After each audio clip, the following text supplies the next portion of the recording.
Hello, everyone. It's Jim Louderback here, GM of VidCon. And today on VidTalk, we're talking about the intersection of college athletics, the NCAA, creators, influencers, and the creator economy.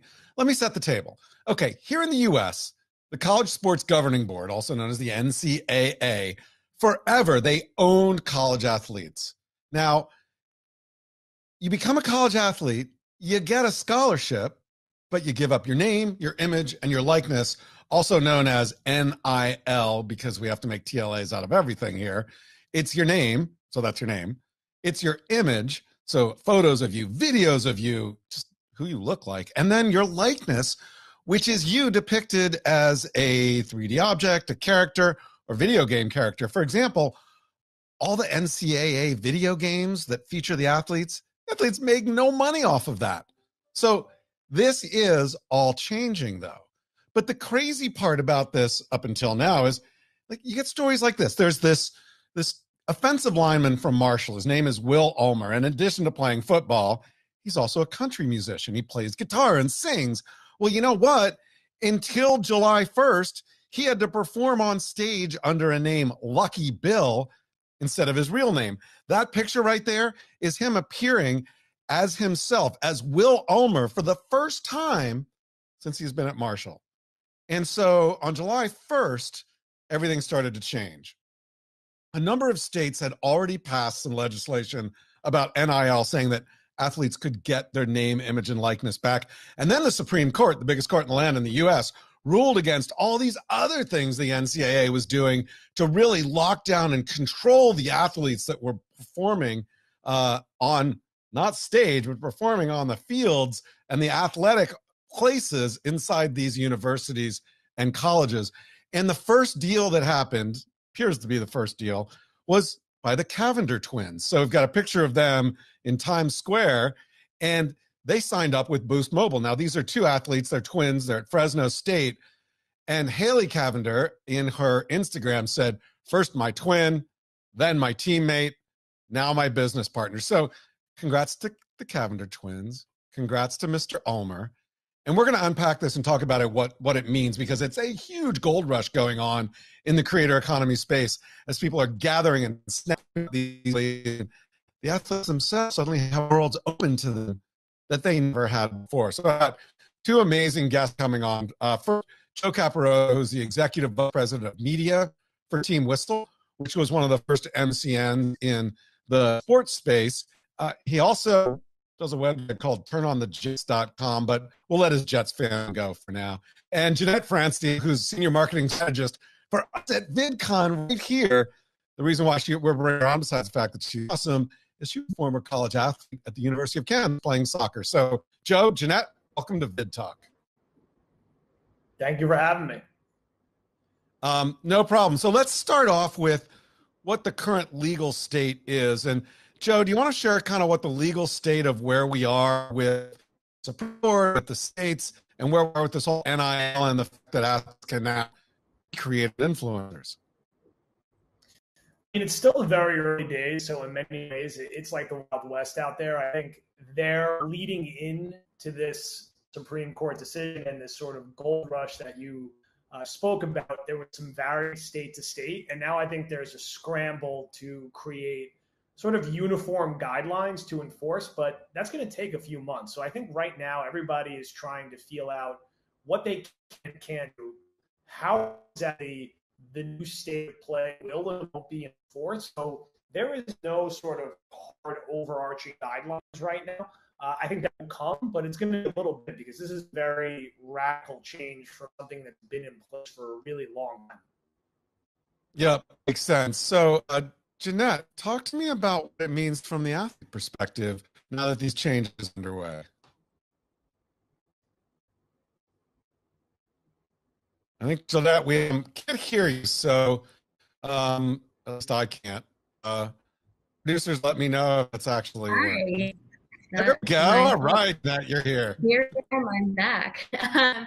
I am so excited about this. It is one of the biggest changes. You know, the NCAA is such a beast when it comes to changing any of their regulations with student athletes. So first, it's huge that the athletes were able to win something of this magnitude.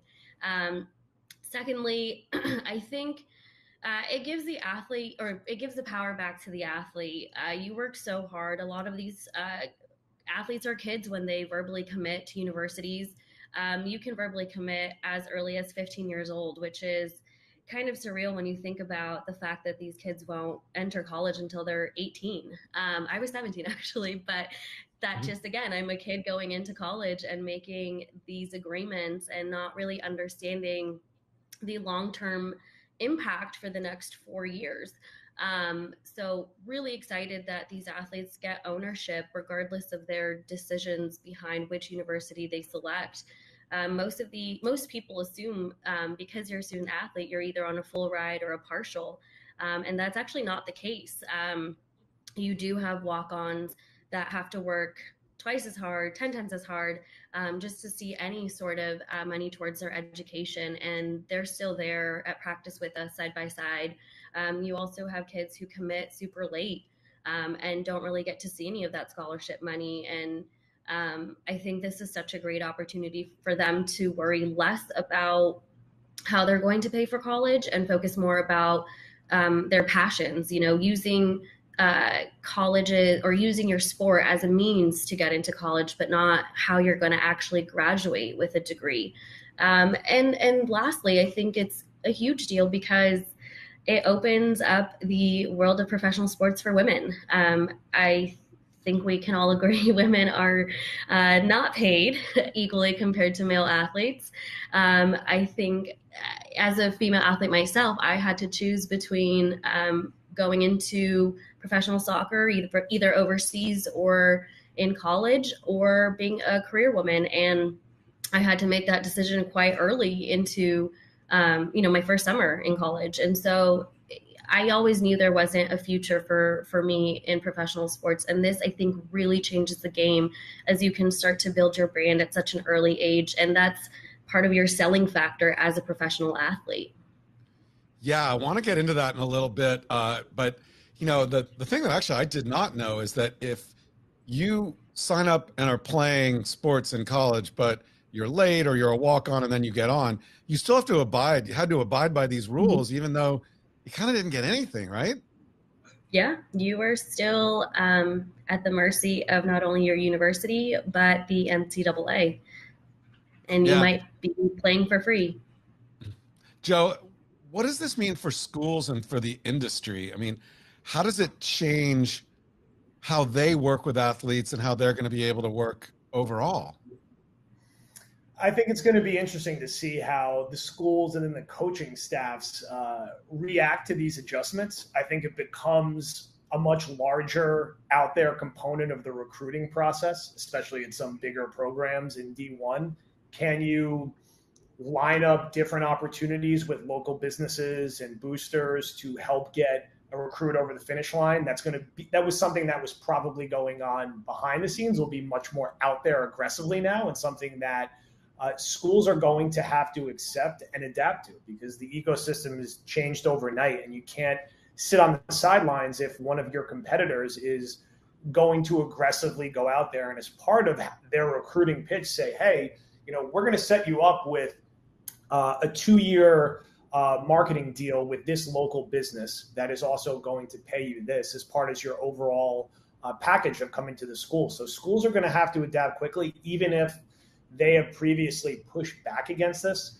Even if coaching staffs or head coaches, some of whom have been vocal about it, push back against it. So it's going to be very interesting to see who can adapt the quickest on the fly. And I don't think schools will be slow in adjusting, because it's going to be a competitive disadvantage if they don't adjust quickly. Well, you actually brought up something that I just sort of thought of. You're at Whistle. Whistle was one of the early MCNs, multi-channel networks, working with creators, and you guys focused on sport. But now, doesn't this turn all colleges and universities almost into MCNs, where they need to think not only about on the field, but if you're going to come to my college or university and play, I probably ought to have a group that can bring you brand deals and that can share them with you and can do that as well. Is that likely to happen?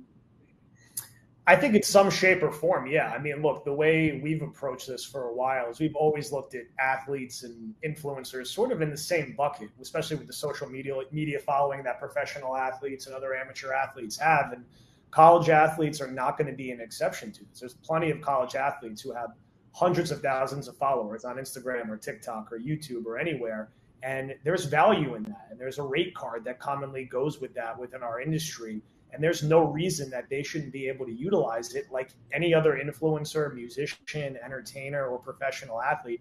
And they're going to be able to do that now. And I think the colleges that are smart will be proactive in building a structure that supports this, because there's going to be a million different businesses and marketplaces trying to run at these athletes and educate them and give them a framework to best utilize the opportunities that are available to them now and try to educate them on the smartest structure to deals that they could buy. But yeah, these college athletes immediately can take advantage of having anywhere from 5,000 followers on Instagram to some of them who have 500 to 700,000. And that comes with a lot of value to different brands who are looking to get their messaging out there. All right. So everybody listening who, like me, worked at an MCN, 10 years ago, 8 years ago, 5 years ago, and are looking for something new, man, go out to your local college and university. You've got expertise that they need. Jeannette, from an athlete perspective, doesn't it change how you think about where you go to school? Let's say you're a highly recruited prospect of any sort in any sport, and you have an offer on the table from the Crimson Tide, and then another offer on the table from, say, the UCLA Bruins or the USC Trojans.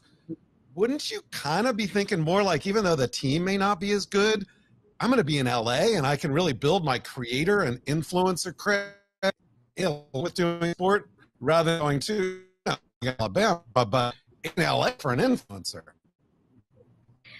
That's a great point. I think Joe brought a good point in terms of marketing structure.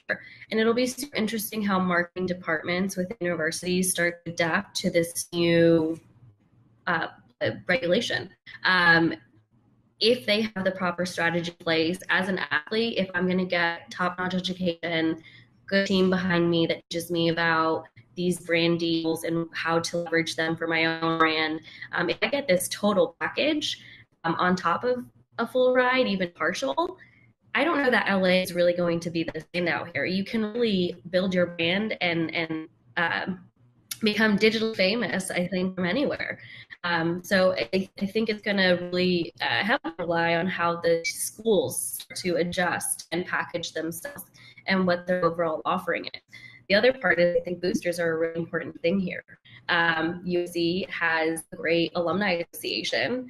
I'm sure that played a big role in some of the big players that they've been able to acquire over the years. And now that this is legal, it'll be a huge deal to see how I can work with boosters to look to my career 4 or 5 years plus down the road, whether that's a continuation of my professional career or my career in a more traditional sense. Yeah, I get that though, but think about it. You were in Kansas and you were 18, 19 playing sport. Imagine if you were at UCLA, 18 or 19 playing sport, and you got to hang out this so they Josh and Griffin, see all those guys that all collapse along with what you're doing on the field and with whatever the universities may have built in. Would that sway you a little bit? Definitely. It's a point of consideration, but I always thought if I'm going to play, I want to play at a big level.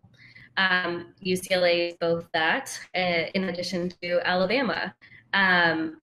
It would be an easy decision using UCLA or USC as an example because they have great soccer programs. And so I think it goes to that next level, like, okay, regardless of where I'm getting to play, it's going to be great. I have a chance at making it to the tournament, making it to the national championship, and potentially winning a ring. So when you take all that aside, then it becomes what else is part of my package? What else do I get out of playing for UCLA versus Alabama? So, I mean, if it's Cal State Fullerton, I mean, it's going to be different, right? So, yeah. Yeah. Yeah. Well, let's move on to what athletes can do now that the rules have changed. And you can do autographs, you can promote local businesses, you can larger businesses, boost mobile. We saw that there. Jeannette, when you were an athlete and there were, I'm sure things were dangled in front of you that you weren't allowed to look at. What do you think athletes would be most likely to want to jump into and embrace as they now can? I would say for men's football, men's basketball, it's obviously leveraging your player in the games, and working with EA Sports and seeing the cut. If you're a pretty big player, especially Alabama, you know that you're going to be used a lot within the video game. So that's definitely something that I would cut into right away. Like, what do I get for this if you're using my name and likeness? For a female athlete, I probably would have gone to a lot of like local businesses. I would have looked at like clothing partnerships, athletic gear, shoes. I think that's within the Kansas Tri-State area. Those are some of the deals that I personally feel like are within reach. You're already dining out a lot in college, you're meeting a lot of people. So, it was kind of a known thing who the athletes were. And I think to have worked with even the local bars, like an appearance by the men's basketball team or the women's soccer team, like those are things that we've already done for free. Now we can actually just make it an actual deal. Like if you want me to show up for this event, I come with the price tag now. Yeah, so in addition to free pizza, now you get free pizza for life and you get paid for it. That's like a good deal to me. Just the media side, now that athletes can be themselves in media, what looking at both from a whistle perspective and what do you see in general to how new media opportunity opening up for these student athletes? I mean, for us, we're particularly excited because we've never really built our IP around having access to rights or having deep relationships with the sports teams. We've always focused on telling stories around athletes and influencers, personalities, and what they do off field to make them more relatable compared to what they're doing on the field. We have a lot of pre-built formats that we and college athletes are going to be able to slot right into and fit naturally in and show side of themselves that maybe we haven't been able to get that much exposure to, whether it's giving different tours around what their favorite spots are on their college campus, showing what they do on their days off and they're not trained to be a D1 athlete. We're excited to take the playbook that we've been using for professional athletes or for entertainers or for musicians and work with college athletes on this and get them integrated into some of our larger scale brand partnerships where they could have an opportunity to work with a bigger brand, be part of a larger campaign, and get exposure to utilizing all of their available social reach and getting to showcase their abilities in front of the camera or behind the camera. So for us, it just opens up an entire pool of talent that we really haven't had the ability to work to. And we're working again with different brands. It's just such a wider range of options. And there's so many great stories out there, not just from the stars of the team and some maybe the obvious people that would be exciting to work with, but all the way down to some of the walk-on stories and some of the other people who maybe haven't had an opportunity to get out there because of how restrictive some of these rules have been. So for us, we're just canceling all the shows that we regularly do, and we're trying to take stock of where we think some of these athlete stories can best be told and immediately kind of proactively take them to brands that we think would be excited about telling those stories in a natural way. So Jeannette, when you were a student, you were going to school, you were an athlete, you were on the field, you were practicing, you were, going out eating pizza at the bar, but working hard on your education and on your sport. Imagine adding in this layer of creators and, appearances and all this other stuff. That have been overwhelming to you or to your peers? Is it just too much to ask? I think there's a balance to it, definitely. A typical day in the life of a student athlete is you have weights at 6 a.m. You're in class the rest of the day until about 3 or 4, and then you're back in the weight room and you're back at practice. So I will say I don't know how much time there will actually be, especially while you're in season, to do appearances.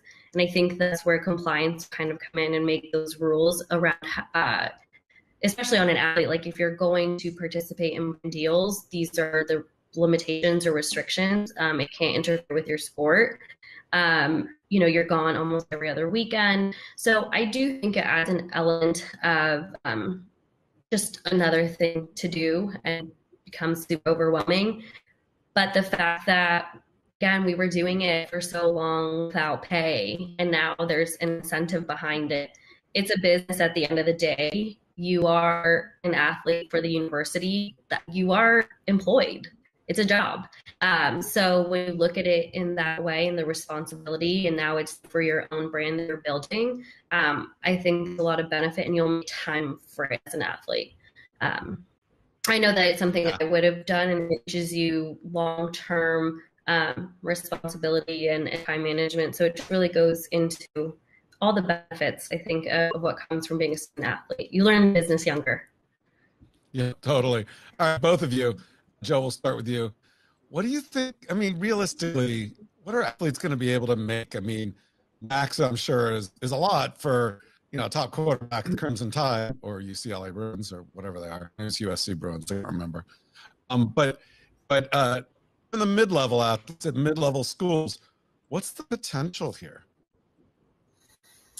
It's a great question. I do think, like you said, the higher tier athletes are going to have some very serious, revenue making potential that there's no reason to think that on certain deals they can't get into the 6 figures with regularity if it's partnered with the right brands. I think for the mid-tier D1 athlete, again, with the right partnership, if they consistently get into the 5 figures and find deals in that 10 to 25K range with the right social media following, yes. And even below that, getting involved in a deal for $1,000 to $5,000 could be difference-making money for a college athlete. And I think anyone who's been to college knows that kind of money in your pocket could have a very positive impact on day-to-day life.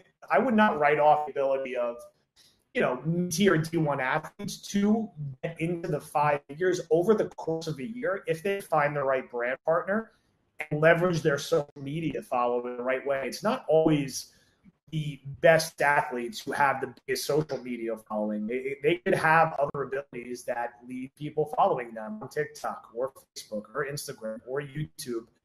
And that adds a lot of value to the brand who knows how to use that. So this is very real money. And there are a lot of brands out there, I think, who will be chomping at the bit, and a lot of marketing agencies will be chomping at the bit to get involved here, because it's a new thing this year, something that's long overdue. And I think there's going to be a huge rush here in these early years. Will there eventually be a course correction? Will people maybe learn from some early deals that didn't work on either side? Sure.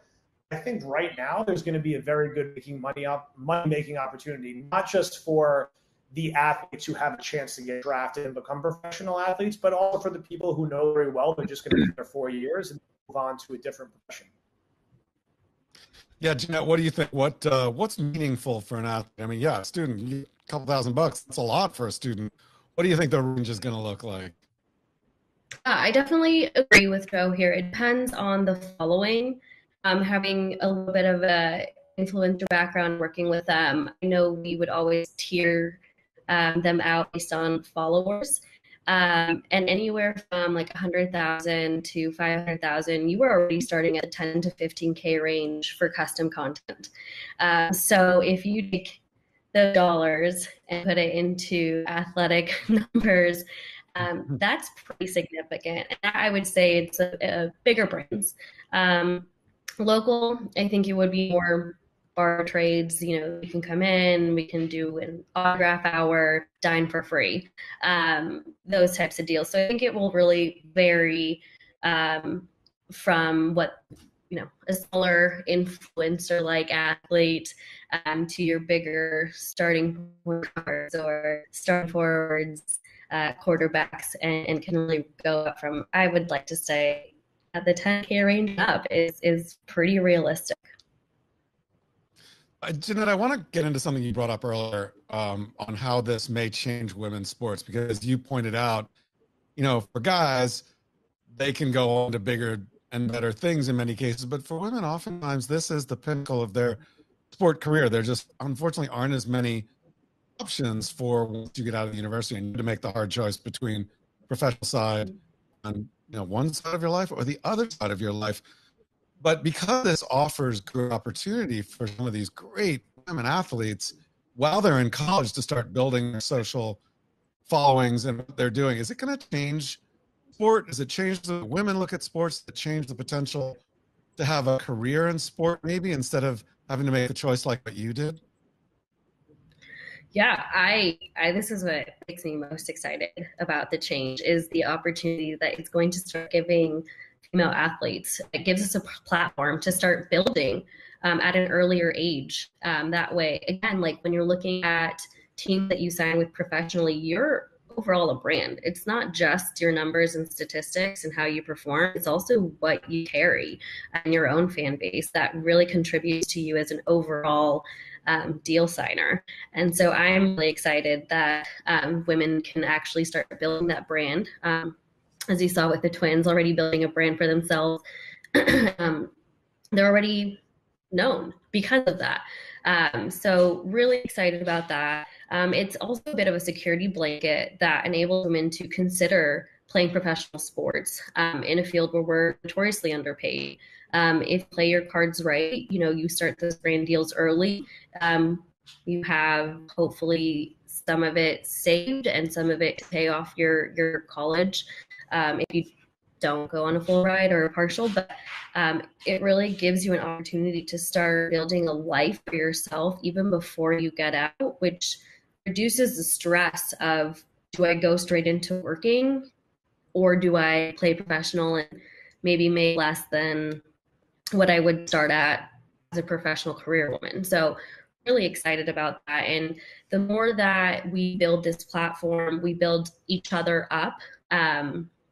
We become this team, and we shed more light on female sports and other players that we respect, we play against. I know a lot of the athletes that I grew up playing with here in Southern California, I actually played against in Big 12, which was really cool to see. And I know as myself, like, I would want to cheer them on whatever platforms I have and create content on what our experiences are like. So just generally saying, I think we'll find ourselves in a position where women are starting to support each other a lot more and more as their own platforms start to grow, and it'll rise up the awareness of female sports. Yeah, I agree with you. I think it's great. I want to quickly touch on the downside here. I see the potential for sort of shadow deals to happen, recruiting violation, like, come to our school and you'll get $1 million deal with Joe's Donuts. Obviously, Joe's Donuts doesn't have $1 million. I mean, Dunkin' Donuts does. Joe, okay, not your donut shop. You see this as an issue, and what are some of the downsides? And how do you think, you used the word, Jeannette, compliance. How does compliance and how does this add complexity and possible problems to the student athlete college sport nexus? Look, I think the lack of uniformity on how this is going to be enforced and if there's going to be variance state to state and school to school is going to lead to some confusion. Sounds like it's still going to take a few months for it to really be fully, cleanly sorted out. So that's going to just be interesting to see. If they're going to have a situation where a lot of deals are going to be hastily slapped together, and those deals may turn out not to be as advantageous for the athlete as they thought they were going to be, or as advantageous for the business as they thought they were going to be, because you're going to have a lot of people doing this for the first time. They might not be getting back what they necessarily expect to get back. So while I think there'll be this initial gold rush, there will likely be some course correction that comes after that, where an athlete may sign in and lock themselves into doing a deal that comes with some brand exclusivity without realizing it. They might not be ultimately thrilled with the terms of that deal, and they find themselves doing 100 Instagram posts for one sports drink that they don't even like after the first 5 posts, and they're stuck into doing that. And you only learn from that by getting either advice from the right people or getting experience. And it could also work the other way, where a business could lay out $50,000 for a campaign to a certain athlete, and they don't feel like they're getting back the value. So with some of that inexperience, there likely will be some unhappiness in certain deals, but that's an inevitability. But I think over time, it will course correct and the market will even itself out. But right now, that's inevitable to happen with just how quickly so many deals are going to be pieced together. Yeah, Jeannette, do you see a downside here, and how do you think we deal with that? I think we touched a bit upon the downside with overwhelming an athlete. That's one of the biggest things I would say is looking at it from that perspective as well. Taking on too many deals, not having advice from the right people can get a bit discouraging over time.